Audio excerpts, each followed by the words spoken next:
Kita mendapatkan kesempatan yang sangat beruntung sekali karena kita datangkan seorang narasumber yang sangat luar biasa gitu karena beliau adalah seorang guru yang berpengalaman belasan tahun mengajar. Beliau juga seorang penulis yang biasa membawa isu-isu pendidikan dan anak-anak dan beliau juga adalah konten kreator. Jadi guru sekarang tuh bisa banyak hal gitu kan. Tadi bisa ngajar juga, bisa menulis juga, bahkan bisa bikin konten-konten juga. Nah, kita berikan applause, tepuk tangan virtual untuk pembicara kita di pagi ini yaitu Bapak Firmansyah. Oke, halo, selamat datang Pak Firman. Halo Mas Hafiz, Assalamualaikum warahmatullahi wabarakatuh. Waalaikumsalam Selamat pagi, warahmatullahi Bapak Ibu semuanya, wabarakatuh. salam kenal. Selamat datang bergabung di webinar pagi ini bersama Sinotif. Oke, nah enaknya dipanggil apa nih? Bapak, kakak, abang, atau apa nih enaknya biar Iya ya, saya kalau untuk kegiatan mengajar sehari-hari sih udah pasti panggilannya Pak Guru ada ya? yang Ustadz, ada yang Pak Ustadz, oh Guru gitu. gitu ya. Kalau di sini ya karena lingkungannya pondok pesantren. Tapi kalau untuk Nah, kegiatan lebih santai seperti ini, saya lebih enak dipanggil Bang aja kali ya. Karena oke, saya enak. juga blogernya namanya bangfirman.com tuh, sampai saya jadiin nama Oh, blog bahkan. oke. Yang ini Bang Firman aja enaknya ya. Ya, Bang Firman aja. Oke, sehat nih kabarnya Bang Firman? Alhamdulillah sehat dan Oh, ceria nih pagi hari ini bertemu dengan Bapak Ibu luar semua. biasa sekali. Nah, mungkin sebelum ke topik yang berat-berat nih, gitu kan. Tadi kan mungkin Hmm. sudah saya dijelaskan juga, Bang Fiore ini seorang guru juga, seorang penulis juga, konten kreator juga. Nah, boleh diceritain nggak kesehariannya ngapain aja sih gitu? Sebelumnya saya ingin ucapkan terima kasih dulu kepada Sinotif ya yang sudah memberikan saya kesempatan pagi hari ini untuk bisa berbincang-bincang, sharing lah gitu ya. Saya nggak bisa mengatakan untuk saya di sini mengajarkan Bapak Ibu karena emang kita konteksnya sharing saja gitu ya.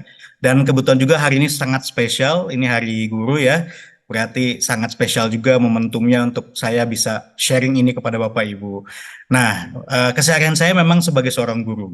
Sebagai seorang guru, kebetulan memang dari awal mengabdi di tempat saya mengajar saat ini, saya itu mengajar pelajaran-pelajaran yang dalam luar lingkup bahasa, Mas Hafiz. Hmm, Jadi bahasa hmm, Inggris saya mengajarnya, lalu bahasa Arab, terus juga hmm, beberapa pelajaran agama ya, karena memang di pondok pesantren kita belajar lebih banyak porsinya tentang agama seperti itu. Tapi di sisi lain saya juga memiliki passion menulis tadi sudah disinggung sedikit ya oleh Mas Hafiz. hmm, Saya menggunakan platform blog untuk menulis, hmm, jadi saya juga aktif sebagai blogger. hmm, Dan saat ini khususnya sih semenjak tahun lalu ya, itu saya mulai kembali mencoba untuk melanjutkan studi seperti itu karena sempat tertunda hmm, beberapa tahun dari hmm, S1 ke S2. hmm, Jadi sejak 2002 yang lalu saya melanjutkan studi saya di S2 di kampus UIN Sultan Maulana Hasanuddin Serang Banten. Gitu. Jadi oke. kesibukannya lebih ke kegiatan mengajar, lalu mahasiswa gitu ya, karena masih mahasiswa nih gitu ya, S2, sama kegiatan sampingannya aja sih sebagai content creator, blogger seperti itu. Oke, ini satu yang saya bisa dapat inspirasi bahwa Hmm. seorang guru pun tidak boleh berhenti belajar ya. Bahkan Bang Yes, Firman sendiri udah betul. jadi guru masih mau terus belajar. Betul, betul. Memang itu hakikat manusia harusnya seperti itu ya. Bukan Oh. kayaknya tidak hanya berlaku untuk seorang guru aja. Hmm. Tapi sebagai manusia gitu ya, selayaknya kalau kita emang bahkan ada gitu ya, ada ungkapan atau kata-kata mutiara gitu kalau Hmm. di pondok pesantren ini di tempat saya gitu ya. Hmm. Kalau guru berhenti belajar, maka berhenti mengajar. Oh, Dalam artian benar-benar. nggak layak untuk mengajar kalau dia Hmm. secara pribadi tidak pernah mau untuk meningkatkan kapasitas dirinya untuk mengajar seperti itu. Oke, oke, luar Hmm. biasa banget. Nah, Bapak Ibu semua, jadi kalau nanti ada yang mau ditanyakan, boleh di chat dulu di kolom komentar. Nah, nanti Ya. akan saya bacakan ketika sesi tanya jawab. Oke, nih lanjut ke pertanyaan selanjutnya. Tadi udah mengajar Hmm. 11 tahun kalau nggak salah ya, dari 2012. Ya, dari sekitar Oke. 2012. Oke, nah pertanyaan saya, maksudnya kenapa sih milih jadi guru gitu kan? Nah, ini sih Oke. pertanyaan yang paling sering ditanyain kan. Betul, betul, betul. Kenapa sih? Menarik Apakah ya. emang ini Betul. cita-cita dari kecil atau Ya, ada faktor-faktor lain yang mempengaruhi Bang Firman menjadi guru? betul. Memang pilihan ya. Jadi kalau Hmm. dari kecil tuh saya pribadi kenapa guru gitu ya. Hmm. Entah kenapa dari kecil itu memang terasanya gitu ya. Hmm. Sudah ada passionnya gitu. Walaupun mungkin ya waktu kecil kan Hmm. kita membayangkannya guru tuh ya hanya sekedar mengajar gitu ya. Hmm. Berbagi Hmm. di depan Hmm. para Hmm. siswa gitu tentang Hmm. pengalamannya, tentang ilmu pengetahuannya seperti itu. Hmm. Memang gambaran untuk kecil tuh hanya sebatas itu aja tentang guru. Hmm. Jadi waktu kecil pun memang sudah mulai ada tuh tumbuh passionnya gitu ya dalam Hmm. diri. Mm-mm. Dengan apa? Dengan saya mengajar kayak tetangga-tetangga. Jadi kayak waktu masih SD itu dulu suka banget ngajarin anak-anak tetangga gitu yang masuk. Luar biasa, masih SD Jadi kayak ngajarin anak iya tetangga. betul. Dan itu bener-bener saya bikinnya tuh kayak bener-bener terkonsep gitu. Kayak ngajarnya kayak saya Mm-mm. bener-bener lagi di sekolah, saya guru, ada papan tulis, ada alat-alat pengajar, saya menggunakan yang saya punya gitu ya, kayak spidol, apa kapur, Mm-mm. bahkan kapur yang sisa-sisa dari sekolah, kadang saya bawa, saya minta untuk dibawa ke rumah gitu kan. Saking nggak tahu ya, kayak perasa passionate banget gitu waktu kecil itu, pengen Mm-mm. ngajarin teman-teman yang sebaya bahkan adik-adik yang memang umurnya lebih muda gitu di bawah Mm-mm. saya. Misalnya saat itu saya masih kelas 6, berarti kan ada yang ada kelas 4, ada kelas 3 Mm-mm. gitu ya. Mm-mm. Intinya sih sebenarnya waktu kecil itu, entah kenapa saya suka mengajarkan apa-apa yang saya sudah dapat di sekolah. Misalnya materi-materi Mm-mm. tentang IPA, matematika gitu kan, yang memang sudah saya tahu gitu ya. Karena sebagai guru di antara teman-teman di lingkungan tetangga Mm-mm. itu, jadi saya mengajarkan apa yang sudah saya dapat gitu. Terus Mm-mm. saking saking apa excitednya gitu ya, sampai saya bikin ada ulangannya, ada pakai rapotnya gitu, saya fotokopi segala. Oh itu sampai niat banget sih. Mungkin dari situ emang apa Passionnya. tetangga saya gitu ya, Uh, keluarga saya gitu udah ngelihat, wah emang ini apa Bang Firman gitu ya. uh, Kayaknya kedepannya mau jadi guru gitu ya, karena dari kecil aja udah kelihatannya apa antusias sekali gitu mengajarkan oke, oke, hal-hal seperti itu kepada teman-teman apa adik-adik di lingkungan sekitar. Itu oh, sih. Jadi emang oke. kalau dibilang kenapa menjadi guru, mungkin emang udah bawaan passion kalau Passionnya. saya sih ya dari passion gitu. Bukan karena kan ada orang yang mungkin jadi guru itu terjun atau kecemplung gitu ya nggak sengaja Iya. misalnya. Atau mungkin karena kuliahnya jurusan apa yang diinginkan tidak dapat gitu kan, akhirnya Hmm. terjun ke jurusan pendidikan akhirnya jadi Hmm. guru gitu. Kalau saya memang nggak tahu kenapa nih garis takdirnya tuh udah diarahkan untuk jadi guru gitu. Subhanallah, keren banget, keren banget kan. Ya, Nah, jadi sama ada mungkin kan waktu kecil udah bagian. sering-sering ngajar tuh gitu kan. Nah, sekarang ketika sudah menjadi guru sebenarnya ada nggak sih maksudnya yang dulu oh waktu kecil jadi guru gini, kok udah gede Mm-mm. begini nih gitu. Ada nggak Iya. perbedaan yang jalanin waktu dulu? Maksudnya waktu mungkin ngajarnya masih sekedar ngajar passion hobi sama ketika Ya, ngajar jadi profesi. Ada nggak sih perbedaannya Bang Firman? betul betul. Pastinya ada banget ya. Karena memang ketika kita waktu kecil bayangan kita kan kayaknya yang fun-funnya aja gitu, yang senang-senangnya aja atau kelihatannya wah asik ya jadi guru bisa sharing banyak hal gitu atau bisa dekat dengan banyak apa siswa-siswa gitu ya. Kita bisa mencoba untuk apa memahami satu sama lain dengan ya gaya mengajar kita gitu ya. Tapi ternyata ketika kita sudah dewasa nih saya pribadi gitu ya, terus sudah beberapa tahun juga mengajar gitu ya. Tentu pasti ada tantangannya gitu ya, ada tantangannya dan ternyata gambaran kita menjadi seorang guru dari ketika kecil sampai sekarang tuh ya jauh banget perbedaannya.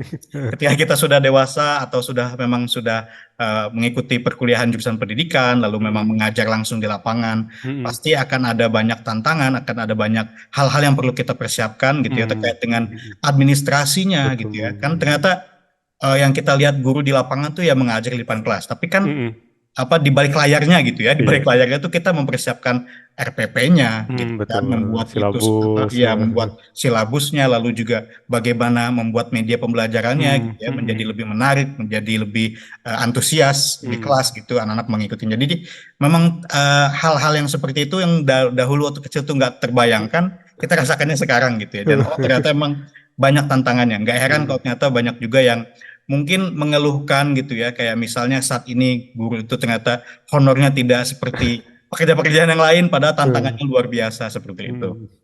Oke, Ya. oke, oke. Nah, sekarang juga saya mau tanya juga, lu kan Hmm.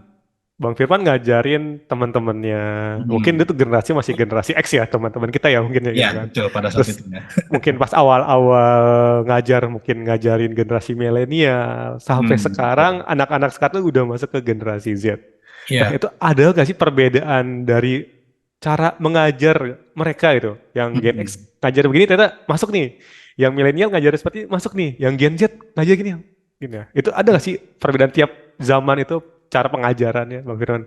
Yes, betul sekali. Memang kalau kita nggak apa kita berusaha menolak itu menampik itu nggak mungkin ya, karena Hmm, ternyata ketika kita mengikuti zaman, tidak hanya teknologi saja yang berubah menjadi canggih hmm, seperti hmm, itu hmm, ya. hmm, Kondisi anak-anak di sekolah pun gitu ya, hmm, ternyata turut berubah gitu. Kayak betul. misalnya anak Gen Z sekarang nih, Gen Z sebutannya ya, itu tidak seperti ketika saya mengajar waktu awal-awal saya menjadi guru tahun Hmm. 2012 2013 itu ya. Sekarang kan berarti udah setahun kemudian 10 tahun kemudian, berarti satu Iya, dekade ini perbedaannya. iya. Heeh. Ketika satu dekade ini ternyata berbeda apa Hmm. kondisi dan apa cara mengajak kita kepada para siswa di kelas Hmm. gitu ya.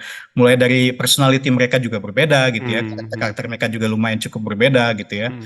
Mungkin salah satu perbedaannya muncul karena memang dari lahir mereka sudah mengenal teknologi Hmm. gitu ya. Jadi Hmm. banyak juga apa faktor-faktor yang timbul gitu ya dari keseharian mereka, dari kepribadian mereka yang memang apa disebabkan oleh mungkin penggunaan teknologi dari awal, dari kecil gitu Hmm. ya, dari sejak dini sudah ada sosmed kala itu juga walaupun Betul. mungkin sosmednya tidak seramai sekarang gitu ya. Hmm. Penggunaan-penggunaan teknologi tapi sudah mereka terbiasa dari sejak lahir. Terus bagaimana lingkungan keluarga mereka di rumah, teman-teman Hmm. mereka sampai ke lingkungan Hmm. sekolah. Jadi kalau saya pribadi sekarang mengajarkan saya di sini dari anak yang tingkat SMP. Hmm. Nah, Hmm. tantangan lagi tuh karena tingkat SMP itu kan berarti umurnya umur-umur yang sedang labil ya, Betul, masa-masa betul. pubertas gitu ya. Transisi. Heeh. Transisi. Tantangan lagi tuh bagaimana mereka sering merasa mood swing, apalagi yang anak-anak Hmm. putri Betul. ini ya, moodnya Hmm. cepat berubah. Jadi kalau ketika mereka apa tidak merasa nyaman dengan gurunya atau dengan teman-temannya, itu biasanya sangat terlihat dari apa mimik wajah gitu, ekspresi Hmm. atau bahkan Hmm. dari kata-kata yang mungkin yang kadang tidak terfilter misalnya gitu. Itu yang Hmm. memang kita harus berusaha untuk apa menyesuaikan gitu ya. Hmm. Bagaimana dengan kondisi karakteristik peserta didik saat ini gitu ya. Walaupun kita dari generasi yang berbeda, generasi milenial gitu ya, generasi Hmm. Gen Y, Gen X gitu. Hmm. Kita juga harus berusaha untuk mengikuti zaman dan karakter-karakter peserta didik saat ini seperti itu. Hmm. Mungkin gambarannya itu ya. Jadi perbedaannya sangat ya sangat kentara Sangat. sekali Mas Oke, Ames. oke. Mungkin Hmm. jauh banget ya perbedaan mungkin sama zaman kita. Saya Ya. sebandinginnya, saya waktu jadi siswa dulu gitu kan. Hmm. Nah itu saya ngelihatnya guru itu sebagai sosok yang sangat dihormati, sangat Betul. dikagumi, inspiring lah gitu. Nah, kalau saya Hmm. ngelihat sekarang anak-anak itu melihat guru itu malah kan menjadi teman saya ngelihatnya gitu kan. Oh iya, betul, betul. Oh, jadi ini, apakah emang kayak gitu Bang Firman Iya, kenyataannya gitu? saya pribadi juga sebisa mungkin bisa Heeh. menempatkan, tapi tidak selalu ya, tidak Iya, selalu oh. harus menempatkan diri sebagai teman karena Hmm. faktanya itu juga tidak tidak akan baik ke Hmm. depannya Hmm. karena itu bisa menimbulkan efek seperti meremehkan nantinya ke Hmm. depannya gitu Hmm. ya atau menganggap remeh lah. Hmm. Ada batasan. Walaupun kita Hmm. bisa mencoba untuk menyesuaikan dengan mereka dengan menjadi seorang teman, iya kita tetap bisa menjadi seorang teman, tapi pada hakikatnya tetap harus ada batasan antara guru dan siswa sehingga tidak terjadi hal-hal yang tidak diinginkan gitu ya. Hmm. Hmm. Nah, kalau saya pribadi memang berusaha untuk menempatkan ketika pembelajaran, ketika dalam apa kehidupan sehari-hari gitu ya, mencoba untuk menjadi seorang teman ketika mereka ada suatu permasalahan misalnya, Hmm. ada Hmm. hal-hal yang ingin diceritakan misalnya, karena Hmm. kalau kita menempatkan diri sebagai guru atau sosok yang sangat dihormati gitu, kadang mereka Nggak juga terbuka lebih segan, tepatnya. iya Dan nggak ya betul. terbuka, segan. Akhirnya mereka benar-benar nggak punya tempat untuk sharing atau Hmm. cerita. Hmm. Karena ke Hmm. teman sendiri kadang ya, teman-teman juga mungkin berbeda-beda gitu ya, tidak Hmm. semuanya bisa mereka nyaman untuk sharing cerita gitu ya. Tapi Hmm. kalau kita sebagai guru di sisi lain kita menempatkan diri kita sebagai seorang teman, itu akan membuat mereka nyaman untuk bisa lebih banyak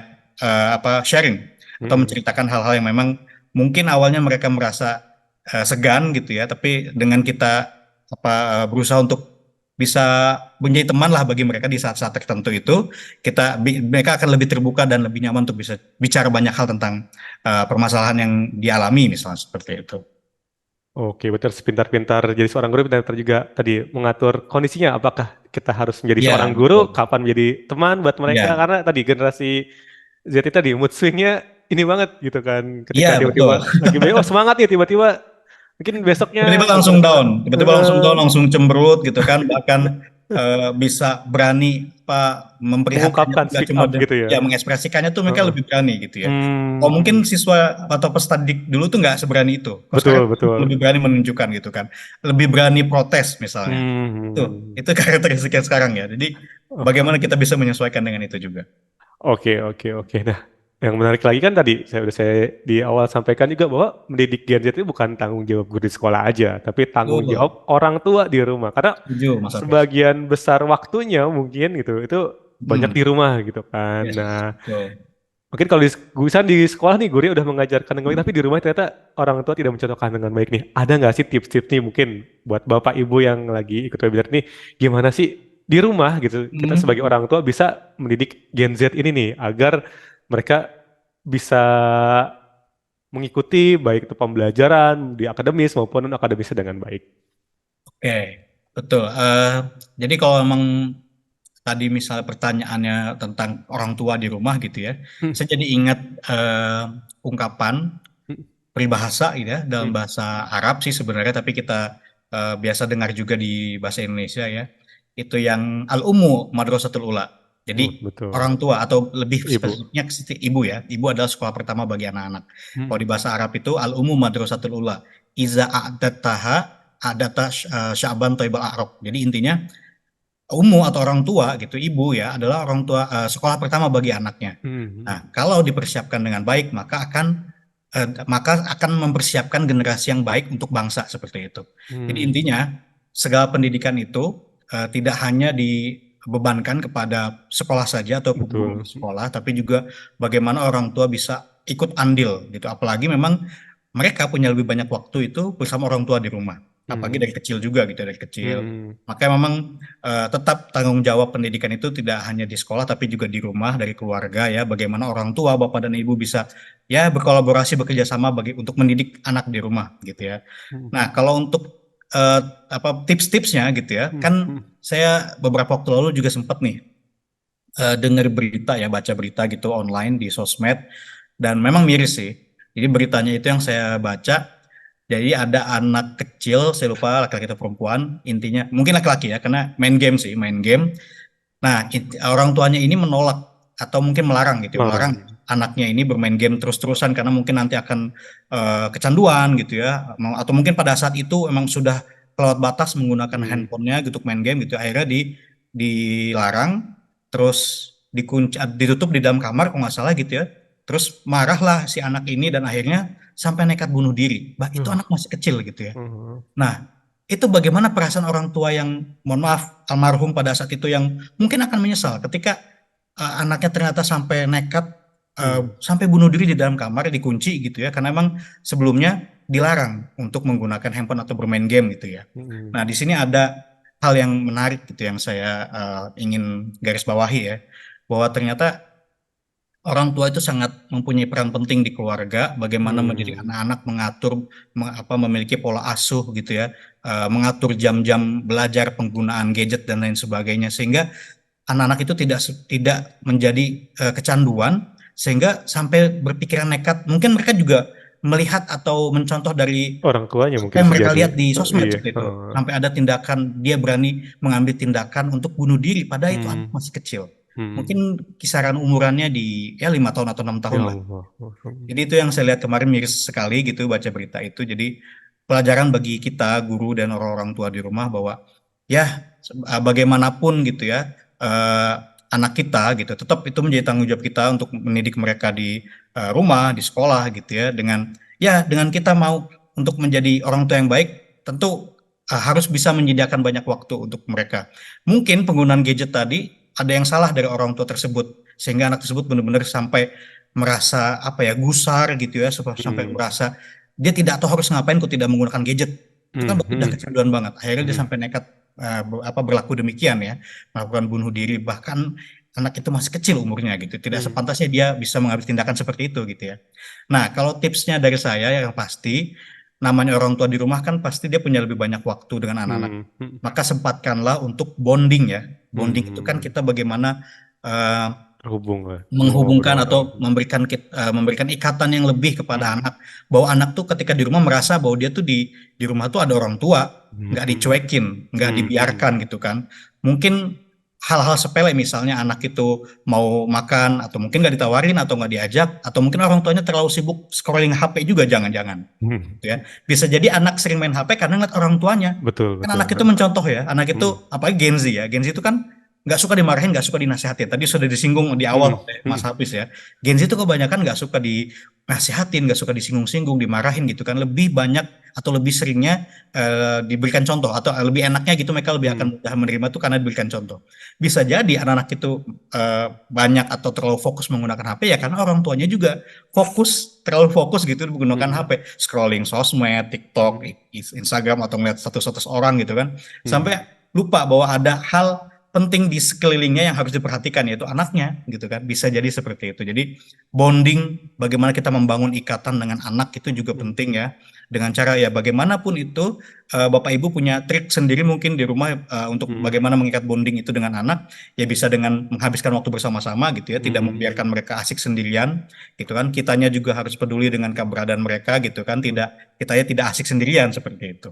Oke, oke, berarti Ya, tadi terus juga Mas. mungkin Hmm. karena kita ini udah zamannya teknologi ya, Hmm. mungkin Bapak Ibu yang sudah terbiasa menggunakan sosmed untuk membuat konten-konten seru-seruan gitu, itu bisa loh dilibatkan dengan anak. Jadi kayak Hmm. kolaborasi gitu jadinya ya, Hmm. kolaborasi dengan anak-anak, tidak hanya anak-anaknya heboh sendiri atau asik sendiri, orang tuanya juga asik sendiri atau orang tuanya asik dengan yang lain gitu kan. Mungkin dengan cara membuat konten kolaborasi dengan anak, kita akan lebih banyak akan lebih mengikat gitu ya, bondingnya akan lebih terasa.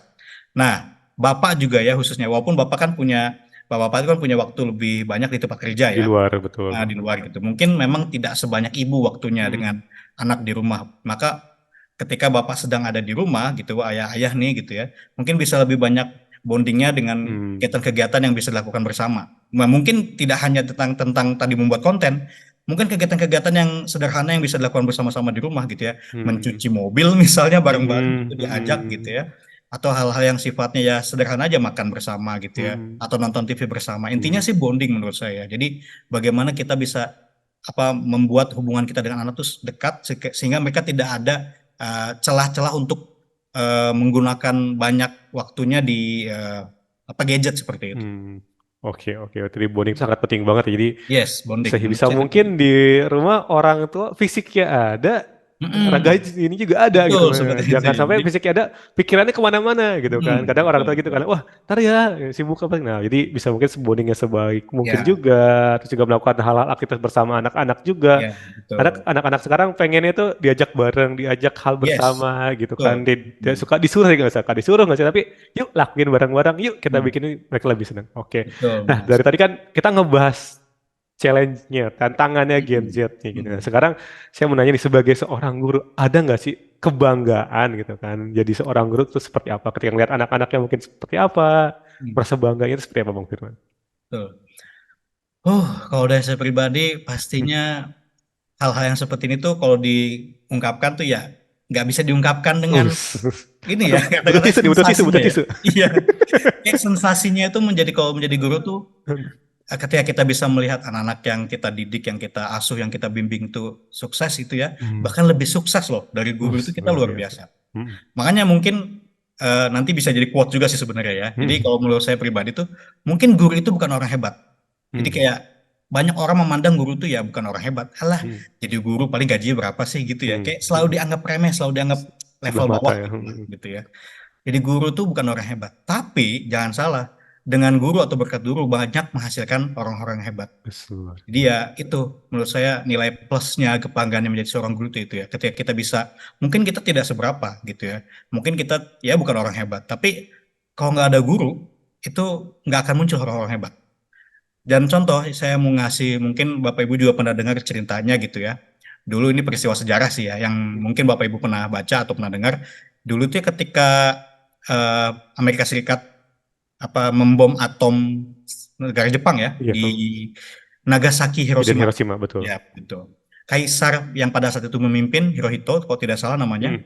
itu sampai menanyakan berapa jumlah guru yang masih hidup loh. Hmm. Bayangkan peristiwa sejarah sebesar itu ya di dunia, ya peristiwa bom atom yang memakan banyak korban di Jepang. Pada saat itu Kaisar Hirohito menanyakan keberadaan jumlah seorang guru itu sisa berapa. Hmm. Berarti di balik pertanyaan itu kan kita bisa menafsirkan ya betapa pentingnya peran seorang guru ketika dalam peradaban ketika misalnya dalam suatu negara ternyata ada kejadian seperti itu, peristiwa besar ya, yang memakan banyak korban. Kaisar itu menanyakan berapa jumlah guru yang tersisa. Berarti kan Hmm. peran guru besar sekali dalam membangun peradaban, gitu ya. Maka saya nggak akan pernah bosan bilang bahwa guru itu memang bukan orang hebat, gitu ya. Mungkin dipandang orang sebelah mata, tapi berkat guru akan banyak orang-orang Waduh, hebat nanti muncul. luar Seperti itu mungkin biasa. gambaran kebanggaannya ya, Mas Hafiz. Mm, Inspiring banget nih, saya mendengarnya Hmm. sampai merinding banget. Nah, sama ini lagi nih, kan kalau dulu Ki Hajar Dewantara, kalau saya bilang guru itu Hmm. kan singkatannya guru, digugu Jigu dan dan ditiru ya. ditiru. Berarti kan apa yang diucapkan itu bisa menginspirasi gitu kan, dan tindakan-tindakan kita bisa ditiru oleh siswa-siswa. Nah, sekarang pun sama gitu, maksudnya di BTS sekarang kan banyak sekali siswa-siswa yang tadi saya bilang mau mencontoh dari gurunya gitu kan. Nah, terus Hmm. kayak juga saya ngelihat juga Bang Firman konten-kontennya bisa menginspirasi anak-anaknya, Ya, betul, ngajak betul. anak-anaknya Mencoba, gitu kan. betul. Nah, betul. Nah, berarti kan guru sekarang pun juga harus bisa mengikuti perkembangan teknologi yang ada saat ini yang pastinya. Ya. Nah, nah boleh nih pesan-pesannya buat guru-guru nih yang lagi menyaksikan gimana nih guru itu harus benar-benar ngikuti teknologi yang ada, kekinian Hmm. sehingga bisa menginspirasi siswa-siswanya. Ya, oke Mas Hafiz. Ya, saya pribadi ya selalu berpikiran bahwa entah kenapa gitu di zaman yang sekarang nih orang-orang serba konten lah gitu ya. Mm-mm, mm-mm. Kayaknya not only content creator, Mm-mm. all people can be content creator. Betul. Makanya guru, orang kantoran, bahkan mungkin orang-orang yang bekerja di lapangan gitu ya, Mm-mm. they can be content creator gitu. Kalau mereka emang menyempatkan atau bisa sambil menyambil bikin konten gitu di tempat lengkap apa di lingkungan kerja mereka, they can be content creator. Makanya Mm. banyak content creator dari berbagai bidang kan, Mm. membahas tentang dunia kuliner lah, membahas dunia olahraga lah gitu Mm. ya, gaming dan sebagainya. Itu kan sebenarnya basicnya mereka mungkin orang-orang yang bekerja di lingkungan kerja yang khusus gitu ya, tapi Mm. mereka bisa mengembangkan diri akhirnya menjadi content creator di bidang-bidang tertentu gitu ya. Nah, saya pribadi memang nggak tahu kenapa ya beberapa tahun terakhir ini semenjak memang saya dari dulu merasa saya punya passion menulis. Mm. Nah, akhirnya saya kembangkan.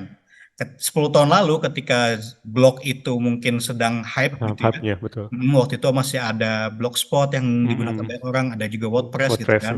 Ini juga ada cerita tersendiri sih kenapa akhirnya saya memulai blog gitu kan.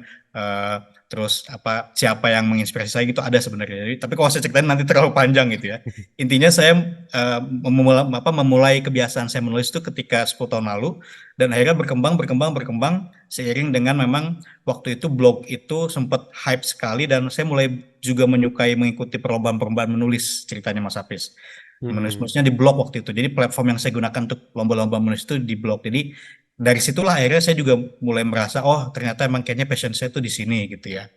Nah, makin ke sini ternyata dunia kita nih di dunia digital tidak hanya tentang menulis saja, tidak hanya tentang Mm. blog saja, ternyata lebih ke audio visual gitu ya. Maka Mm. muncullah YouTube yang kala itu sudah mulai viral juga banyak digunakan juga biasanya orang-orang bikin vlog saat itu ya. Mm. Berkembang juga sekali jadi konten-konten tertentu yang memang Mm. sudah sesuai bidang masing-masing lah gitu ya. Terus di sosmed sekarang dengan awal munculnya TikTok gitu ya, Mm. semakin berkembang lagi konten-konten orang di media-media sosial TikTok, Instagram dengan video-video singkat gitu ya. Nah, maka guru sebagai pengajar di sekolah gitu ya, sebisa mungkin ya harus bisa mengikuti zaman itu, harus bisa memanfaatkan itu juga. Nah, bagaimana ketika saya pun misalnya melibatkan anak-anak gitu ya, kemarin beberapa konten nih di sosial media saya di Instagram, saya melibatkan anak-anak tuh ketika membuat konten untuk si notif ya. Itu salah satu contoh bentuk bahwa ya anak-anak tuh emang bisa kita libatkan untuk kolaborasi gitu ya. Jadi mereka tuh Mm. akan senang. Apalagi anak Gen Z sekarang tuh senang banget ketika gurunya tuh bisa memanfaatkan teknologi gitu ya dan apalagi melibatkan mereka untuk berkolaborasi Kolaborasi. gitu ya. Mm. Nah, kalau saya pribadi juga berpikir bahwa ini untuk para guru ya, untuk Bapak Ibu guru yang mengajar, sebenarnya ya kayak gadget secanggih apapun gadget kita gitu, iPhone lah, Android lah, atau secanggih apapun laptop kita gitu ya, secanggih apapun software-software atau namanya aplikasi-aplikasi yang kita Mm. gunakan, tetap ya, Bapak Ibu, itu semua hanya tools, hanya Mm. perangkat. Yang menjadikannya itu kreatif, itu bukan perangkatnya, our minds, our Mm. ideas, our creativities. Jadi itu kuncinya. Jadi iPhone gitu ya, yang canggih, yang bisa support bikin video bagus, actually it's just a tool, cuman perangkat gitu ya. Android yang dengan kameranya bisa zoom jauh segala macam, laptop yang bisa dengan canggihnya mendesain, Edit-editnya. iya. Pada akhirnya gitu ya, itu hanya sekedar tools perangkat yang kalau nggak kita gunakan ya itu nggak ada artinya. Hmm. Tapi di balik layar kita, bagaimana kita mengolah ide kita, kreativitas kita, pikiran kita untuk membuat konten, untuk membuat media pembelajaran, untuk bagaimana kita itu perangkat-perangkat tersebut bisa menjadi support bagi kita dalam pembelajaran, itu yang penting. Jadi Hmm. pemikiran kita, kreativitas kita, ide kita itu yang penting. Jadi bukan perangkatnya. Sekali lagi ya. Jadi walaupun kita sudah punya apa nih hal-hal yang canggih di sekitar kita, it will be nothing intinya. It will be nothing kalau kitanya tidak berusaha untuk mengembangkan kreativitas dan ide yang kita miliki. Seperti itu, Mas Hafiz. Oke, oke. Ini menarik banget. Jadi Hmm. gadget itu hanyalah sebagai tools, tapi Iya. idenya semua dari kita. Nah, sama juga kayak Hmm. Bapak Ibu semua nih, yang mungkin selama ini bilangnya anaknya kok main komputer terus, kok Hmm. komputernya buat main, laptopnya buat main. Nah, sekarang Hmm. sebenarnya komputer sama laptop bisa dipakai untuk belajar interaktif. Salah satunya contohnya di Nah, Sinotif. iya. Nah, itu Hmm. bisa Hmm. belajar secara live interaktif. Jadi gadget itu yang mungkin dipandang awalnya kok buat hal-hal yang negatif bisa jadi hal positif selama kita menggunakannya dengan baik dan bijak. Oke, nah ini jadi banyak banget nih udah cerita dari Bang Firman juga Hmm. kalau saya lihat di beberapa chat ini ada udah mulai banyak pertanyaan nih. Jadi coba kita mulai baca satu persatu Ya, nih Bang semoga saya Firman. bisa jawab ya. Waduh. Oke, oke. Nah, yang pertama ada dari Ibu Indri Fairi, gitu kan. Halo Pak Firman, sebelumnya saya mengucapkan selamat Hari Guru, tetap semangat dalam mengajar. Oh, semangat, semangat, semangat. Semangat, Oke. semangat. Nah, saya Indri ingin meminta tips agar anak-anaknya sekolahnya jauh boarding sekolah. Mungkin cocok nih, pesantrennya ada boarding schoolnya juga, Ya, Bang Firman. betul, betul. Nah, Boarding school. dari kita tetap bisa merasa dekat dengan orang tuanya. Sedangkan komunikasinya kan nggak bisa setiap saat ke pesantren. Nah, gimana caranya biar anak-anak nih yang pesantren ini tetap bisa bonding nih dengan orang tuanya, walaupun mungkin komunikasinya terbatas. Gimana Bang Firman? Mungkin di-sharing juga nih di pesantren Bang Firman, gimana nih anak-anak Ya. bisa tetap berhubung kepada orang tuanya? Oke, oke. Ini berarti Ibu Indri sebagai wali murid ya, orang Iya tua. orang tua, betul. Orang tua ya. Oke. Betul. Terima kasih Bu Indri pertanyaannya. Semoga saya bisa membantu menjawab ya, memberikan sedikit gambaran pencerahan dari sisi saya. Kebetulan memang saya juga mengajarnya di pondok pesantren nih Bu Hmm. Indri ya. Jadi ya kok samalah sistemnya dengan sistem boarding school ya. Jadi yang perlu dipahami adalah bahwa sistem pondok pesantren atau boarding school sendiri itu kan sistemnya 24 jam. Pendidikan yang tersistem 24 jam dalam Hmm. satu lingkungan ya. Kalau di pondok pesantren itu kan berarti gurunya, santri atau siswanya beserta yang lain-lainnya tuh kita hidup dalam satu lingkungan 24 jam tersistem. Tersistem tuh maksudnya dengan berbagai disiplin, peraturan begitu ya. Nah, kalau misalnya anak misalnya jauh karena sekolahnya di boarding school atau pesantren, bagaimana apa bisa merasa dekat gitu ya, Hmm. walaupun jarang komunikasi. Kalau saya pribadi ya, bagaimana nih ketika kita guru gitu ya di sekolah, kalau di pondok pesantren tuh kan ada juga wali kelas ya, sama lah di sekolah-sekolah juga ada wali kelas gitu ya. Maksudnya tugasnya kalau di pondok pesantren itu tidak hanya ketika in class aja. Jadi kalau di pondok pesantren atau boarding school itu tugas guru ya, tugas guru atau tugas pengajar itu tidak hanya dalam kelas saja tapi juga out class. Jadi ketika sudah memenuhi tanggung jawabnya sebagai pengajar dalam kegiatan belajar mengajar KBM, itu di luar kegiatan itu pun kita masih punya tanggung jawab untuk bagaimana membimbing, membantu kebutuhan para siswa atau para santri kalau di pondok pesantren gitu ya. Dengan cara apa? Dengan cara menjadi eh, apa dengan cara menjadi wali atau menjadi perwakilan dari orang tua mereka. Jadi segala kebutuhan anak gitu kepada para siswa itu bisa diceritakan kepada kami karena kami sebagai pengganti orang tua kalau di Hmm. sekolah ya. Jadi yang sistemnya boarding school gitu kan, kalau mungkin yang sistemnya setengah hari kan bisa pulang ke rumah Praktek ketemu orang hari, tua. betul. Ya kalau boarding school nggak bisa. Maka kita guru yang ada di sini yang akan berperan sebagai orang tua mereka sebagai pengganti orang tua di rumah gitu ya. Caranya seperti apa? Untuk mereka merasa lebih dekat. Ya sebenarnya di pondok pesantren atau boarding school sendiri juga punya peraturan kayak anak-anak itu boleh jenguk. Bukan Hmm. berarti mereka masuk pondok pesantren atau masuk boarding school tuh Nggak sampai dijenguk ya. mereka lulus nggak bisa dijenguk, nggak bisa didatengin gitu ya, atau dalam satu semester nggak boleh dijenguk, nggak. Dulu mungkin iya ketika zaman COVID ya, karena ada batasan-batasan gitu ya. Tapi Hmm. kalau sekarang sepertinya juga di banyak boarding school tetap ada peraturan misalnya setiap seminggu sekali atau 2 minggu sekali Hmm. itu bisa bertemu. Tapi mungkin yang dimaksud Bu Indri tadi karena memang tidak setiap hari ketemu gitu ya. Ya intinya para guru sendiri itu harus bisa menanamkan dalam dirinya bahwa sebagai kita ini sebagai pengganti orang tua di anak-anak di rumah gitu ya. Jadi peran kita itu harus bisa berdampak dan dirasakan oleh mereka tidak hanya ketika di dalam kelas saja, tapi juga urusan-urusan yang berada di luar kelas. Gitu Berarti ya. juga dari orang tua harus komunikasikan ke gurunya juga Betul, gitu betul, ya, betul. dan Jadi guru kayak jadi perlu ada komunikasi juga antara orang tua juga heeh. dengan gurunya gitu, dengan wali Mm, kelasnya terutama gitu yang mungkin lebih banyak punya jam atau punya mm, apa tanggung jawab lebih. Misalnya kalau wali kelas kan punya tanggung jawab lebih ya. Karena kalau di mm, pondok pesantren gitu di boarding school biasanya wali kelas itu tanggung jawabnya memang lebih banyak karena dia memegang beberapa anak ya dalam satu mm, kelas. Artinya tanggung jawabnya untuk itu, untuk menjadi wali bagi anak-anak yang di kelasnya itu. Seperti itu. Oke, oke. Jadi begitu Bu ini. Jadi harus ada pertama komunikasi dengan wali Mhm. kelasnya berjalan dengan baik sehingga apapun itu mungkin tadi jadi saling sharing ini orang tuanya mungkin ketika itu bisa sharing lewat wali kelas Ya. ataupun wali kelas juga bisa sharing perkembangannya Nah, orang betul, betul, tuanya betul. dan ketika ada jam kunjungan mungkin seminggu sekali, 2 minggu sekali tadi Yes, gitu kan. Mungkin bisa yes. memanfaatkan waktunya dengan sangat baik juga, sehingga Betul, bondingnya betul. tetap terjaga. Ya, terjaga. Oke, Walaupun misalnya tidak setiap hari ketemu gitu ya. oke. Terima kasih Pak Guru Firman, kata Bu Indri. Ya. Oke, sama-sama Bu Indri. Sama Oke, Bu pertanyaan Indri. selanjutnya nih dari Pak Hendra Suhendra. Selamat pagi Bang Firman, selamat Hari Guru. Oke. Nah, saya mau bertanya bagaimana kiat tepat tadi mengenalkan gadget kepada anak-anak biar tidak kecanduan. Nah, jadi kan mungkin banyak orang tua yang gadget juga dimanfaatkan Hmm. scrolling-scrolling aja segala Ya. macam pencontoh. Nah, ini gimana caranya nih biar kita ngasih gadget ke anak, tapi anak tuh bisa memanfaatkan gadget dengan baik, nggak sampai tadi kecanduan kasus yang tadi tuh terjadi Ya, lagi. betul, betul. Gimana Bang kira-kira Bang? Oke. Ini takut saya lupa ya, saya sampaikan dulu. Mungkin gini, anak Gen Z sekarang itu kan emang mereka dari lahir itu sudah apa sudah dengan banyak teknologi ya gitu ya. Maksudnya sudah canggih teknologinya. Jadi ketika mereka tuh kita sering lihat pakai HP gitu ya, pakai laptop, kita mungkin baiknya tidak langsung asal judge dulu ya. Karena kadang orang tua tuh kan suka langsung judge ya. Main HP terus gitu kan, gini gini Iya. gini gitu. Mungkin jangan salah gitu ya, Bapak Ibu jangan ternyata mereka menggunakan HP di rumah yang kita sering lihat itu ternyata mereka mencoba produktif. Mungkin ada hal-hal yang mereka kerjakan di HP-nya, di gadgetnya. Jadi baiknya mungkin kita tidak langsung menjudge mereka Ngejudge. dalam artian negatif ya. Main game terus, cucian tuh belum dicuci segala macam gitu ya. Kan ibu-ibu biasa begitu ya. Mungkin kita baiknya untuk tidak menjudge dulu. Mungkin kita bisa menaikkan itu lebih, menanyakannya lebih lembut gitu ya. Sedang apa lagi ngapain sih gitu ya. Kalau emang ada tugas ya nggak apa-apa kan mengerjakan tugas. Bukan main game yang asal-asalan atau main game yang nggak jelas gitu ya. Atau nonton-nonton yang nggak jelas.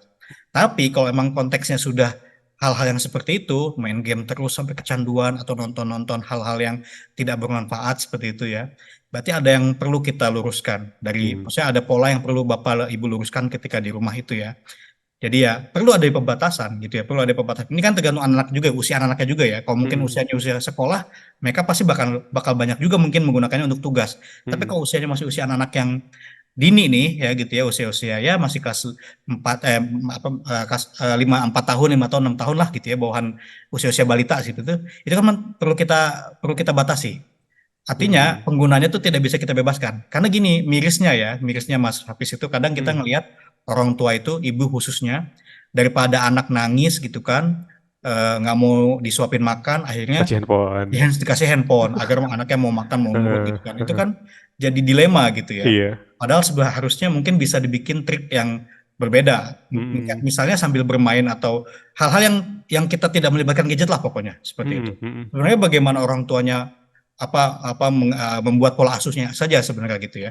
Jadi bagaimana orang tua itu tadi mau bonding gitu ya seperti saya bahas dan mau mencoba menerapkan pola asuh yang tidak selamanya menggunakan gadget gitu. Jadi Betul, betul. jangan selalu menjadikan gadget itu sebagai solusi ketika anak masih yang balita tuh nangis segala macam Nangis. gitu ya. Bisa dengan cara-cara lainnya gitu ya. Oke. Kayaknya anak-anak juga zaman sekarang tuh eh, agak kurang bermain dengan teman-temannya gitu Aktivitas fisiknya ya kurang aktivitas ya. fisiknya ya. Jadi Heeh. kenapa? Mungkin dibebaskan saja untuk, walaupun dibebaskan itu bukan berarti dibebas liarkan ya. Heeh. Dia diberi kebebasan untuk bisa bermain dengan lingkungan di sekitarnya gitu. Tidak Mm-mm. melulu tentang gadget gitu. Oke, oke. Jadi poin pertama tadi ada komunikasi dari orang tua gitu. Jadi kayak, wah Hmm, ngelihat bahwa gadget itu bukan selalu negatif kayak ini dulu seperti apa. ya. Nah, ketika mungkin tadi udah kecanduan, perlu Khususnya diskusi buat juga anak-anak yang mungkin ya. sudah sekolah tuh ya, karena mereka Heeh, kadang heeh. juga pembelaan tuh anak-anak. Apa Iya. sih orang lagi ngerjain tugas gitu kan? Heeh. Jadi Diskusi mungkin juga sih. bisa dengan menanyakan lebih baik gitu kepada Heeh. anak. Kayak terus juga tadi mungkin yang poin kedua tadi kita ketika udah kecanduan kita diskusi juga nih sama mereka Hmm. nih plus minusnya apa, ininya apa sehingga mereka bisa bikin peraturan. Mungkin kalau anak sekarang tuh katanya bikin peraturan sendiri tuh lebih ditaati Iya, daripada orang tua mungkin bikin betul peraturan. betul. Jadi Semacam apa ya? Kalau di sekolah tuh ada kontrak belajar. nah, ya itu Nah, kita kalau di bikin kelas yuk itu ada maunya kontrak gimana belajar. nih, seperti apa. Seperti itu Nah, bisa. diskusi terus juga tadi sama mungkin dari awal juga kita mendidiknya jangan sampai gadget itu sebagai solusi ketika anak lagi rewel. Jadi mungkin kita bisa aktivitas Ya, yang lainnya sehingga tidak kecanduan ketika ya. besarnya. Oke. Seperti itu Pak Hendra. Oke, mungkin sudah Ya, cukup terima kasih Pak menjawab. Hendra, tadi saya lupa ucapin terima kasih pertanyaannya. Oke, Semoga jawabannya selanjutnya ada mencerahkan. dari Kak Devri ini saya ingin bertanya, Pak, saya sering kali menemukan pelajar Gen Z ini terkesan gampang putus asa, mudah menyerah, hanya sedikit pelajar yang ambisius buat belajar. Nah, pertanyaannya, apa penyebabnya gitu kira-kira dan bagaimana membangun anak-anak nih biar tetap semangat belajarnya kayak gitu buat meraih masa depannya. Kalau mungkin kayak dulu ketika tanya cita-cita kecil apa? Wow, dokter lu sekarang anak-anak saya waktu kecil kayak bingung. Nah, mungkin Ya. gimana cara ini biar anak-anak sekarang itu tadi semangat belajarnya tetap terjaga biar nggak gampang. Aduh, ulangan jelek, nyerah, ulangan dikit Hmm. putus asa. Gimana nih Bang Ya, Firman? ya. Ya, emang itu jadi dilema untuk saat ini ya, Gen Z ya. Mm-mm, Tadi juga sempat saya singgung sampai ada yang berani bunuh diri atau melakukan hal-hal mm-mm, yang tidak terbayangkan sebelumnya gitu ya. Nah, kalau untuk konteks kayak dalam belajar ini kenapa mudah menyerah gitu ya.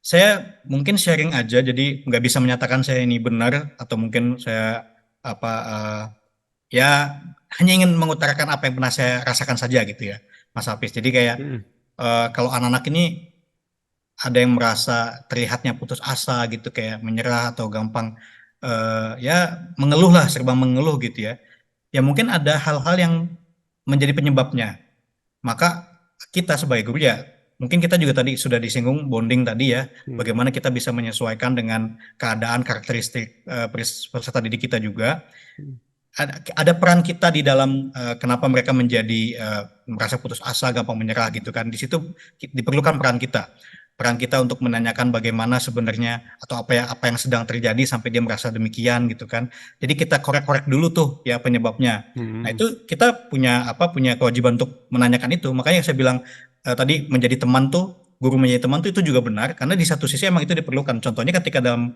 hal-hal seperti ini gitu ya dalam hal ketika mereka sedang merasa down itu perlu peran kita untuk menjadi lebih teman. dekat dengan mereka Mm, dengan ya berperan seolah menjadi seorang teman lah seperti itu. mm, Sampai akhirnya mereka benar-benar mau mengutarakan apa yang terjadi gitu kan pasti ada penyebabnya. betul. Nah kalau untuk apa prestasi misal tadi dia semangat belajarnya biar naik gitu ya. Mm, Tadi kalau misalnya kita memberikan contoh gitu kan mungkin kayak gini mereka tuh mungkin karena kurang contoh gitu ya atau lebih mm, banyak disuruh atau dinasehati. mm, Guru yang misalnya memberikan PR terus dia hanya bisa marah-marah aja, itu mungkin akan berbeda dengan guru yang menyemangatinya dengan memberikan contoh atau dengan mau melibatkan mereka belajar bersama berkolaborasi misalnya. Tidak hanya sekedar menyuruh saja, apalagi menyuruhnya sambil marah-marah gitu kan, atau nilainya ternyata nilainya jelek-jelek, terus diomongin di mm, depan kelas. Akhirnya yang nilainya kecil merasa semakin terpuruk aja gitu kan, atau merasa semakin kayaknya saya bodoh nih gitu ya. mm, Jadi gimana solusinya guru juga bisa, ya oke, ketika mereka ada semangat belajar turun, kita juga ngasih solusi dengan cara pendekatan dengan mereka gitu ya. Kita mau juga membimbing mereka gitu. Terus mau juga memberikan contoh, tidak hanya sekedar memberikan perintah gitu ya, tapi juga memberikan contoh untuk bagaimana misalnya belajar yang baik atau bagaimana mengerjakan soal-soal yang mungkin mereka anggap sulit gitu ya. Jadi tidak hanya sekedar menyuruh saja bagi saya seperti itu sih Mas Hafiz. oke, oke, oke. Jadi bisa mengerti dulu perasaan siswanya, jadi teman Jadi kayak seperti mau mau mencoba dulu mengulik-ngulik betul. ya. Heeh. Betul, Habis itu betul. kita mencontohkan lah gitu. Jadi kita juga Mm-mm. harus semangat seperti apa biar siswa juga tetap semangat. Oke, oke. Ini ada satu pertanyaan terakhir nih mungkin dari Oke. nih Audrey Dezarian. Mungkin ini sebagai seorang siswa nih. Nah, selamat pagi Bang Firman. Saya ingin bertanya dalam posisi sebagai murid. Terkadang saya merasa bahwa diperlukan cara mengajar guru yang lebih kreatif agar lingkungan kelas bisa lebih aktif dan mampu memahami pelajaran. Saya ingin menyampaikan ide-ide metode belajar aktif di kelas, namun hal yang menyulitkan adalah cara menyampaikannya. Nah, gimana cara dia Hmm. nih sebagai siswa bisa menyampaikan itu kepada guru? Mungkin mungkin dia sama teman-teman kok bosenin nih gurunya ngajarin nih. Iya, Mereka iya. pengen kasih, Pak gimana ngajar, tapi mungkin sungkan nih mau Bukan ya. menyampaikannya. Nah, kira-kira Ya. bagaimana nih ini? Tips nih buat siswa nih, cara menyampaikannya dengan baik ke gurunya agar guru tersebut mungkin mau menerima informasinya gitu, sarannya dari siswanya. Oke. Mm, Sebelumnya saya mau ini dulu nih Mas Hafiz. mm. Dari nama penanyanya kayak saya nggak asing soalnya. Oh, Audrey, Ini oh kayaknya pernah jangan, pernah jadi murid saya juga deh. oh siswanya Audrey jangan-jangan Zidiari. nih. Nah, Audrey, saya Oh, hai ya kalau emang ternyata ini pernah saya ajar. Saya ingat namanya soalnya. oh, Kayaknya oke, beberapa tahun lalu gitu jadi alumni. oke. Oke, oke, oke.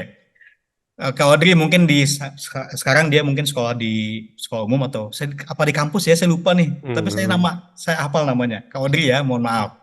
Jadi Kak Audrey untuk pertanyaannya terima kasih. Nah ini bagus banget. Jadi emang bagaimana apa siswa itu mengutarakan ya apa yang hmm, mungkin selama ini menjadi unek-uneknya. Mungkin dia suka pelajarannya, pelajaran matematik misalnya atau bahasa Inggris, tapi dia ternyata terkendala gitu ya dengan cara mengajar gurunya yang mungkin kurang variatif hmm, atau hmm, hmm. metodenya metode ceramah terus gitu ya ngajar. Iya. Harusnya kan bisa divariasikan seperti itu ya, apalagi kan dengan penggunaan teknologi sekarang bisa dimanfaatkan seperti itu. Nah, kalau saya pribadi ya, mungkin Audrey ini, Kak Audrey ya bisa juga dengan cara berdiskusi nggak apa-apa dengan gurunya. Emang kita kadang ngelihat gurunya juga sih. Hmm. Mungkin gurunya itu kita lihat mungkin ada kan kok apa siswa tuh suka atau mahasiswa tuh suka ada istilah apa guru killer ya, Mas Hafiz ya. Iya. Mungkin pelajaran-pelajaran tertentu tuh kayak guru tuh ada yang di apa Takuti. dilabelin sama santri tuh guru killer. Killer itu udah artian mungkin ngajarnya marah-marah terus atau mungkin Hmm. emang pelajarannya susah gitu gitu misalnya. Nah, akhirnya mereka merasa wah kayak ini nih sungkan gitu ya, sungkan atau segan untuk Hmm. menyatakan menyatakan hal-hal yang memang sebenarnya bagus gitu ya untuk perkembangan belajar mereka. Kalau menurut saya nih Kak Audrey, nggak apa disampaikan saja, tapi tidak perlu dengan cara seperti memprotes ya. Hmm. Karena kita Hmm. juga perlu untuk ya guru tetaplah guru, orang Hmm. yang sosok yang patut kita hormati, Menghormati. mengganti orang tua di sekolah. Jadi karena gini, mirisnya kan yang kita sering banyak juga nih berita-berita sekarang tuh ya Mas Hafiz, banyak sekali siswa yang berani sampai melakukan Gurunya kekerasan-kekerasan kepada guru gitu betul. ya. Heeh. Padahal diingatkan merokok loh, misalnya gini, ada siswa yang merokok kemarin-kemarin berita ya diingatkan malah dianiaya Iya. gurunya, Hmm. Hmm. merasa tidak senang ketika Hmm. gurunya mengingatkan dia untuk tidak merokok. Padahal tuh hal yang benar gitu Betul. yang ditunjukkan oleh guru itu hal yang benar tapi merasa tidak senang dengan itu akhirnya sampai berani. Nah, maka ketika ada hal yang seperti ini Kak Audrey nggak apa-apa diutarakan saja. Saya yakin guru pun terbuka atas Hmm. kritik dan saran.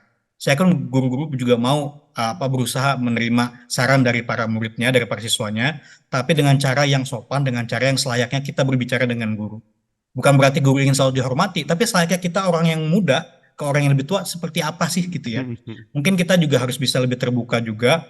Kalau emang ternyata di dalam kelas itu Kak Audrey ini merasa kayaknya terlalu tidak memungkinkan kok disampaikan ya. Hmm. Mungkin misalnya terlalu privasi karena menyangkut dengan karakteristik bapak ibu gurunya misalnya.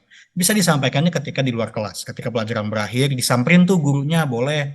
Bapak Ibu, mohon maaf sebenarnya saya ada keluhan gini gini gini gini, bisa disampaikan. Saya yakin guru itu akan juga cair suasana apa hatinya gitu ya. Hmm. Maksudnya ketika pasti guru akan senang kok. Pasti guru akan senang ketika ada anak siswanya yang apa aktif gitu ya, mau proaktif bertanya seperti itu, menyarankan hal-hal yang mungkin demi perkembangan atau kebaikan di kelas pembelajarannya gitu ya.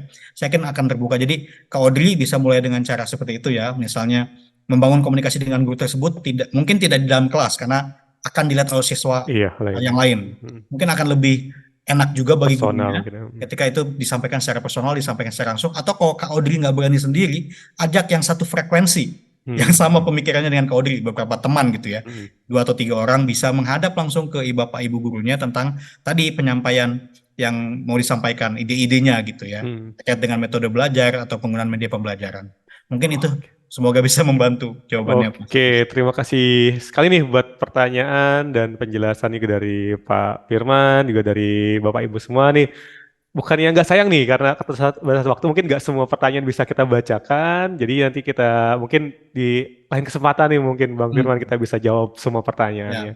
Nah, sama juga tadi inspirasi banget dari Bang Firman jelaskan bagaimana tantangan untuk generasi Z ini, cara Ya, menghadapinya seperti apa, menghadapi seperti apa, baik dari segi tadi guru, orang itu, bahkan di segi siswanya juga dari diinfokan seperti apa.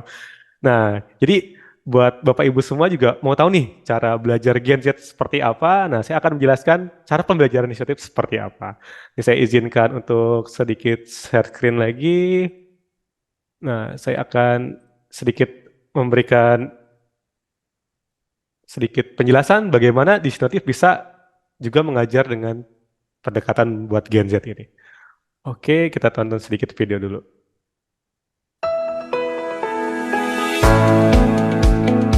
Sinotif adalah bimbingan belajar spesialis eksakta yang secara khusus bergerak di bidang matematika, fisika, dan kimia.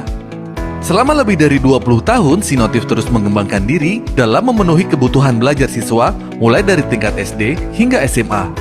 Bahkan sampai siswa yang sedang mempersiapkan semester awal mereka di tingkat universitas. Sinotif didirikan secara resmi pada tahun 2000 oleh Bapak Hindra Gunawan dan Bapak Antonius Guswanto. Dua sosok yang telah mengabdi di dunia pendidikan sejak masa kuliah di Yogyakarta, melihat perlu adanya perbaikan kualitas pendidikan serta peningkatan kesejahteraan guru di Indonesia, maka berdirilah Sinotif yang kita kenal hingga saat ini.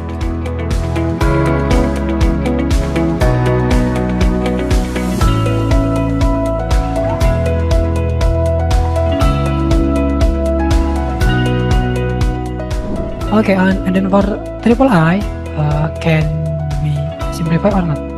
Can. Okay, divide by Divide by 4. 4. Okay, good.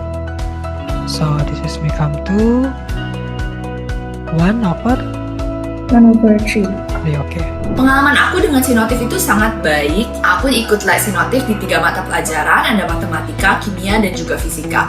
Dan di ketiga mata pelajaran itu aku sangat melihat peningkatan dalam nilainya setelah ikut Sinotif.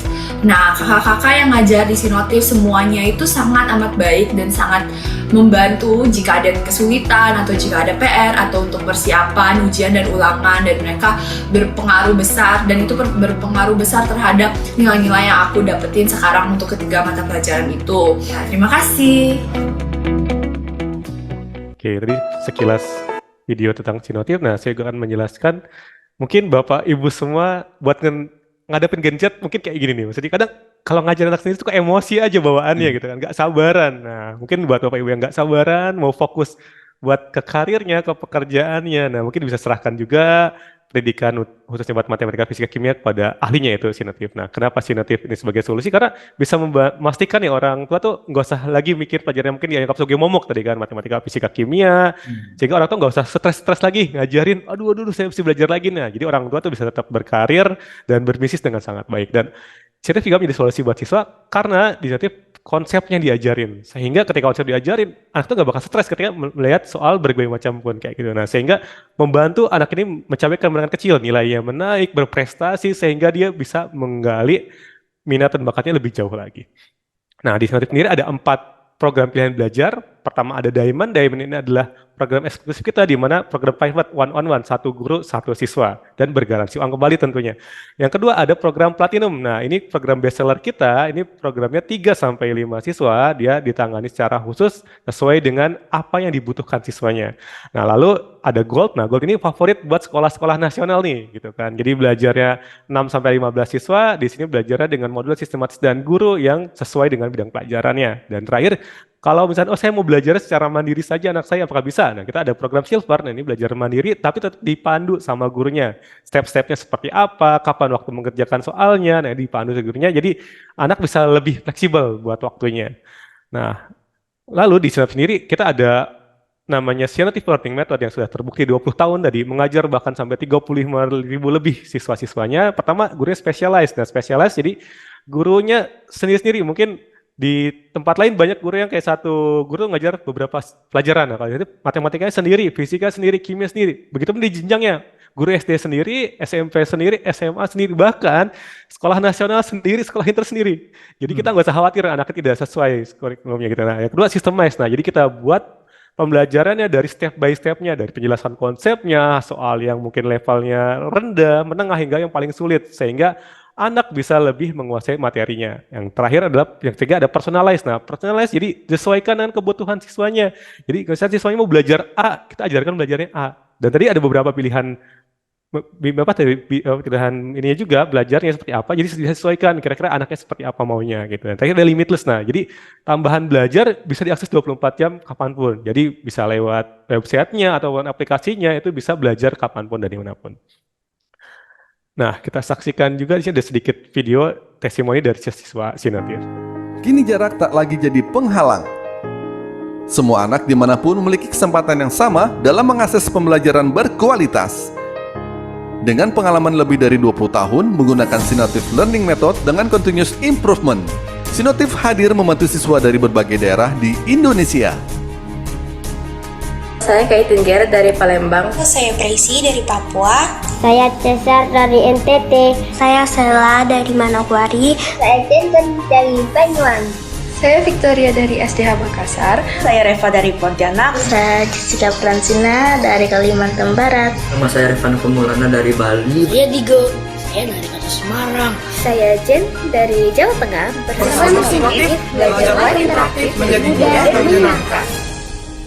Oke, itu dari berbagai macam daerah kita bantu, dan spesial nih untuk Bapak Ibu semua adik-adik yang mengikuti webinar kali ini, kita ada voucher spesial, bisa di screenshot ataupun di foto. Nah, nanti bisa dikonsultasikan lebih lanjut kepada Education Consultant Sinotif di nomor 0812 365 8100, sehingga bisa mendapatkan pelajar satu kali secara gratis. Apalagi sekarang nih mungkin minggu-minggunya persiapan akhir semester, nah bisa juga dicoba untuk persiapan akhir semester ataupun buat persiapan semester depan sehingga lebih mantap lagi. Dan kita juga ada promo spesial untuk memperingati Hari Guru ini. Kita ada promo spesial Hari Guru tanggal 25 sampai 30 November aja, yaitu pendaftarannya diskon 50%, diskon uang les 1 bulan, dan cashback hingga 2 juta. Ini juga bisa di screenshot karena terbatas banget promonya, hanya tanggal 25 hari ini sampai tanggal 30 November nanti. Oke, dan mungkin itu yang bisa saya sampaikan tentang program Sinotifnya. Kita sudah sampai di penghujung acara gitu kan. Nah, ini mungkin boleh conclusion nih dari Bang Firman, sama mungkin boleh ucapan Hari Gurunya buat guru-guru yang sedang menyaksikan. Baik, terima kasih Mas Hafiz. Oke, untuk mengakhiri sesi kita pada hari ini ya Bapak Ibu, saya hanya ingin mengulang dan mengingatkan kembali bahwa sebagai guru ya kita harus bangga bahwa kita bisa, tadi yang sempat saya singgung juga, kita mungkin dianggap remeh atau dianggap rendah oleh berbagai kalangan gitu ya, tapi faktanya tanpa guru tidak akan ada orang-orang hebat lainnya gitu ya. Dan tadi yang sempat saya sampaikan juga, bahwa di zaman yang serba teknologi saat ini gitu ya, ingat bahwa apapun secanggih apapun yang kita miliki, handphone, laptop gitu ya, atau aplikasi apapun itu akan nothing, tidak akan ada artinya kalau tidak dibarengi dengan kreativitas dan ide yang kita kembangkan. Gitu. Jadi selamat Hari Guru Nasional bagi semua Bapak Ibu guru di seluruh Indonesia. Tetap semangat mengemban amanat untuk anak-anak bangsa. Oke, terima kasih banyak Bang Firman atas waktunya kali ini. Juga terima kasih juga buat Bapak Ibu yang sudah menyaksikan webinar edukasi Sinotif dari awal hingga akhir. Terima kasih juga buat waktunya. Jangan lupa nih untuk ikut lagi di webinar edukasi Sinotif berikutnya. Bisa tetap terhubung di sosial media Sinotif, baik di IG-nya, di WhatsApp grupnya, sehingga bisa datang lagi di webinar edukasi Sinotif berikutnya. Itu akhir webinar kita siang ini. Saya mengucapkan terima kasih kepada semuanya. Have a nice weekend. Terima kasih semuanya. Terima kasih semuanya. Terima Bapak kasih. Ibu.